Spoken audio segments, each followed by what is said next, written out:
Et bien voilà, rebonjour à tous ou bonjour à tous sur cette chaîne NM Coutellerie. Donc c'est parti pour la deuxième séance de travail sur le couteau Le Marco. Donc on va s'occuper de la lame particulièrement dans cette séance et puis on va aller jusqu'à la trempe des aciers avec le traitement thermique complet. Et donc quand on aura fait ça, on aura quand même pas mal avancé et on sera quasiment au bout de toute la partie du travail des pièces métalliques. Voilà, allez, c'est parti. Et donc la première séance de travail, ça va être de s'occuper de limer les petites encoches là qui sont sur le dessus de la lame qui servent à ce que les doigts accrochent bien et qu'on ne glisse pas sur la lame si on veut prendre appui. Voilà, donc à la main, à la lime. Allez, c'est parti pour 30 lames.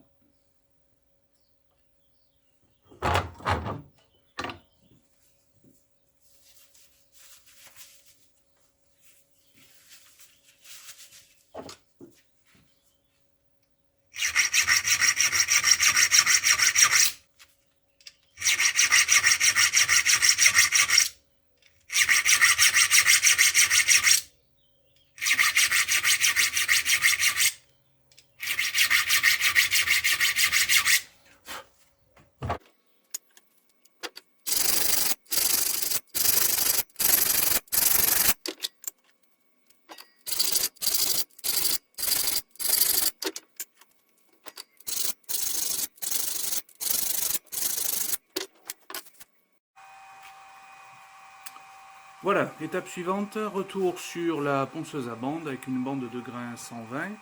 On va effacer toutes les petites marques du laser qui sont sur la périphérie. On va tâcher de mettre ça bien régulier et bien propre pour pouvoir passer aux étapes suivantes.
Voilà, donc nos 30 lames ont été bien dégrossies, les faces ont été poncées, les trous sont faits, le grip, les encoches pour le loquet de verrouillage sont faites également.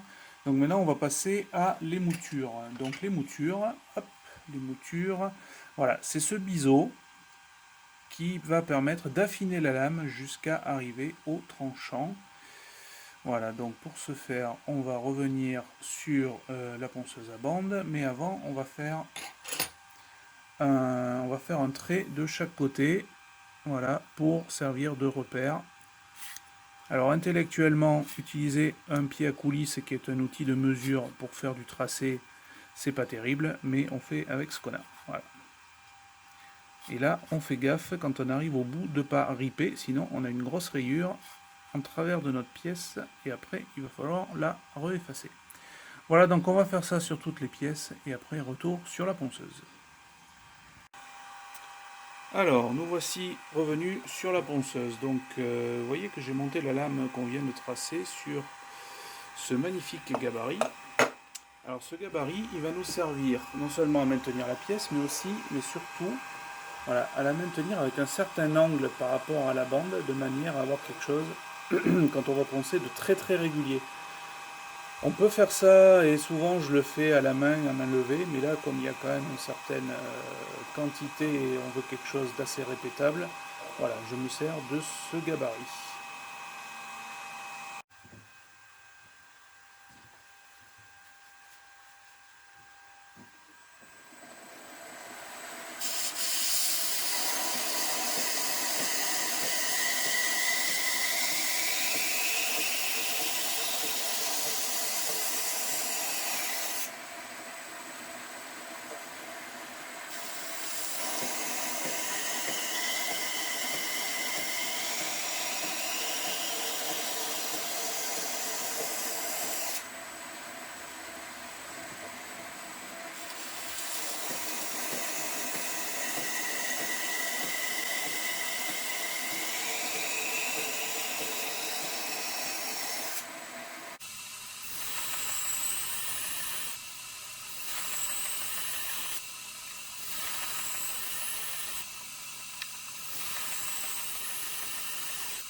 Voilà, donc cette opération a bien avancé. Alors on peut voir, c'est pas évident sur la vidéo, mais si Hop, on peut voir qu'il reste encore une bonne épaisseur au niveau du tranchant, tout simplement pour que au niveau de la trempe, il y ait moins de risque que la lame se déforme ou se fissure.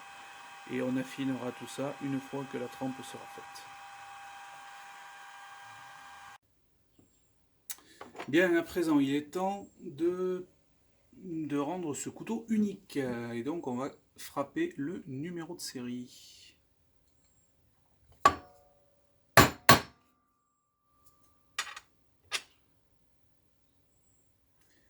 Alors, on fait gaffe de ne pas mettre les chiffres à l'envers. Et voilà.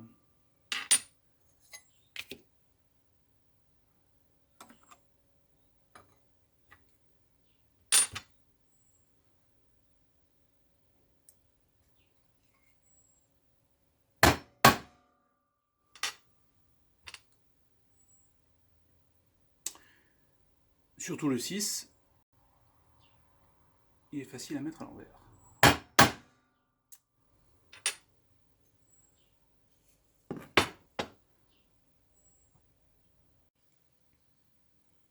Bien, nous allons à présent passer à la trempe. Donc la trempe, c'est une opération qui vise à durcir l'acier pour qu'il soit apte à faire un tranchant qui résiste longtemps.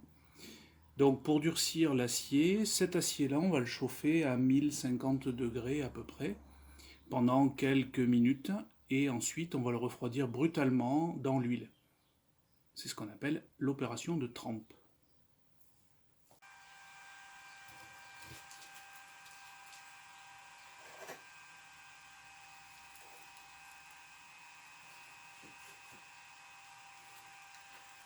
Et voilà, c'est parti pour la cuisson.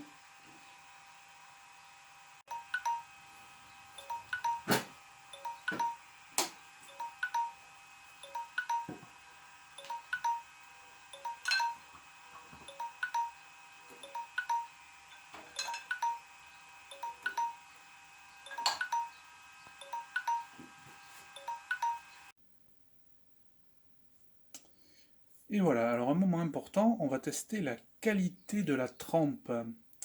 Et pour ça, on va sacrifier une lame. Alors on l'a dit tout à l'heure, l'objectif de la trempe, c'est de durcir l'acier. Alors l'inconvénient quand on le durcit, c'est qu'il va devenir cassant comme du verre. Donc si la trempe est bien réussie, la lame devrait casser net sans se plier.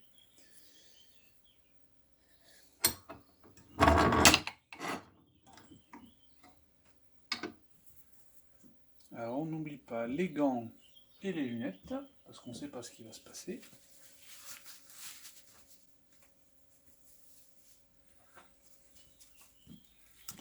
Et c'est parti.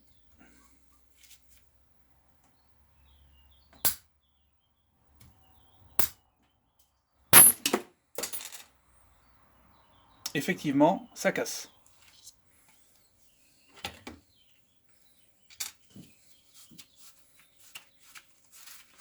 Donc je pense que mine de rien, la trempe est pas mauvaise. Hop, alors je sais pas si on voit bien. On voit pas très bien. J'essaye de faire la netteté là. Donc le grain du métal est à peine apparent, donc je pense que c'est quand même pas mal. Ça veut dire que la durée de chauffe n'a pas été trop longue. Et à mon avis, c'est plutôt bon signe. Donc je pense que ça valide le process de trempe. Voilà, et bien du coup, on peut enchaîner la trempe de tout le reste. Voilà, donc ça y est, les pièces sont trempées. Donc ici, on voit les lames. Ici, on voit les premières platines avec bon, celle-ci est mouillée, mais on voit la surface hein, qui s'est colorée. Donc il y a une oxydation qui se produit pendant la trempe, hein, due à l'oxygène qui est dans l'air, notamment à chaud quand on est dans le four. Voilà, ici on voit les autres platines, côté droit, côté gauche, ben, on mélange pas parce que sinon après on s'y retrouvera plus. Donc voilà, c'est fini pour cette phase. Pas mal de boulot quand même hein, pour tremper tout ça. C'est assez long, mais ça s'est plutôt bien passé. Et puis on a vu sur le test que la trempe avait l'air d'avoir bien pris, entre guillemets. Donc la prochaine étape, ça va être de polir les faces. Donc on va nettoyer cette corrosion, cette calamine, et puis on va directement passer à la finition. sur les pièces. Voilà. Donc si vous voulez pas louper la suite des opérations, bah, abonnez-vous à la chaîne. Et puis si vous avez le moindre commentaire, bah, contactez-moi ou laissez un commentaire sur la vidéo. Allez, à bientôt.